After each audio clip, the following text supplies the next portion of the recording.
We have WEA employees at Bates. So of course, you know, they have an interest in education, and having you know, their endorsement is something that I'm grateful for. You know, any organization that gets behind you when you're running for office, especially first time. I've never run for anything before in my life. So when people step up and say, you know, we like your ideas, we think that you bring the kind of values to the court that we believe in, and we're going to support you, and we're going to ask our membership to support you, that's great. I hope you ask your readers to do the same thing. I'd be very grateful for that. One other thing I know you time, I'm not too clear on both of your positions, and that is on gun rights. Well, he'll shoot at this one anyway, because I wrote about a month ago on it. We wrote an opinion from our Washington State Supreme Court. It involves the prohibition on kids under 18 possessing guns. Right. That's a statute, and it has two exceptions: home or hunting. First, the court wrote in a majority, which I joined, that the Second Amendment of the U.S. Supreme Constitution applies to the states.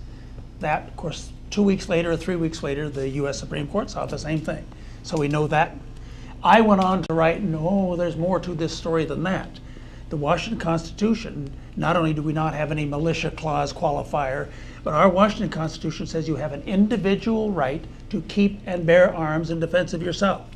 It says that half step better, which I was earlier alluding to when I was talking history with you. I mean, we were settlers and homesteaders, and so guns have always been, so it's better protected in the Washington Constitution. I went on to write, if this is a fundamental right, and we now know from the U.S. Supreme Court it is federally and it is statewide, that we have to have an analytical framework analogous to those that we apply in First Amendment and other fundamental cases, which is, you've got to be, I said, strict scrutiny. Not to say that you can't prohibit gangbangers from having guns and driving around in cars, but that's what you got to prohibit. You should not have a blanket prohibition. So I suggest, and then I had fun writing the history too. After all, since it's an 18-year-old statute, I went back and said, look at all the people who fought for the Revolutionary War, and many of them Congressional Medal of Honor winners, 17 years old, 16 years old. They were fighting expressly for the right to keep and bear arms. And digressed, and I don't know if you've read the U.S. Supreme Court cases, wonderful history of after the 14th Amendment was passed and the efforts to keep certain citizens in the South from having weapons. It's always been part of the civil rights. So I did rant and rave a little bit on the subject, but the analytical point was when you identify a fundamental right, you have to be really careful in analyzing efforts by the legislature or regulatory agencies to infringe that right. And so that was my C's concurrence slash dissent. You made a point, Stan, that Justice Johnson was stating that children should have the ability to have concealed weapons. Right. If you read the C's decision, that is the upshot of the decision. Just read it. Well, here's the deal. You know, my family fought in the Revolutionary War, came to this country before it was a country. They moved west for land, settled in the Ohio Valley, fought in the Civil War. There have been Rumbaughs fighting in wars across the span of time in this country. My cousin lost his life in the Vietnam War. So I grew up on a farm. We've always had weapons. I've always gone hunting since I was a kid. My grandfather showed me how to safely use weapons. I don't have any heartburn at all. But there are obvious restraints on any right. You can't keep a surface-to-air missile in your garage, just as you can't print libelous material in your newspaper. So everything has an end point. My problem with the decision at Sayus was it leaves the door open. Well, the statute that was being criticized was one that said minors under the age of 18 cannot carry around concealed weapons except for the exceptions that Justice Johnson noted. So when you have 17-year-old kids driving around with loaded guns under their car seat, when you have the ability, I guess he talked in the opinion about 13, 14-year-old kids bearing arms, presumably that is something that would be within the purview of their freedom to do, to take loaded guns into parks or into public buildings. I think that you need to give the police every weapon, so to speak, that they can legally to reduce the carnage that's taking place with young people in our cities and towns across the state.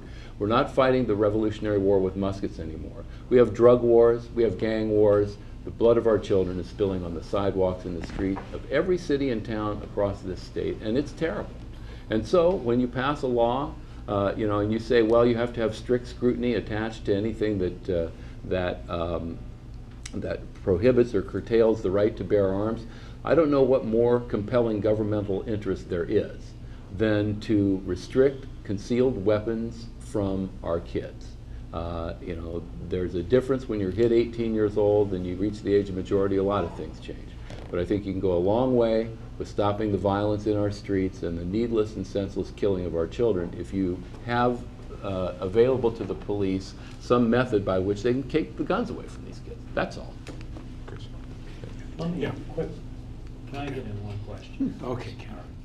Let me ask you a quick question that I've sat in court several times in the last 18 months and listened to defense attorneys eloquently go on and on and on and on about how allowing the media access to information imperils their clients' rights to fair trial because we'll publish it by law. However, they totally ignore the other piece of our judicial system, which is that a trial not only needs to offer the defendant the right to a fair trial, it also needs to offer the public the opportunity to observe and evaluate what happens in that trial process.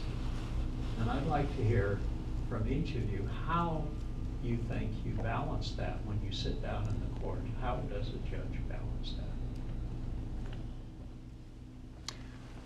Well, I'll take a shot. I don't think there's really an awful lot of balancing. As you note, the court may be just catching up to some of this, but our Constitution provides that the justice system will be open and public. We have three interests then. We have the open and public part, which serves to sanitize, to make the whole process honest. That's what it's all about, and that's why it was written that way.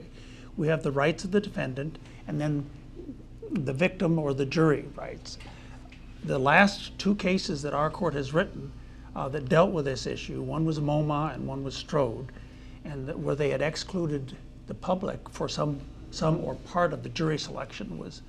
And the short answer is you can't exclude the public, by which I also include the news media, because the sanitizing effect, and it's constitutional. I just don't think you can weasel around a constitutional mandate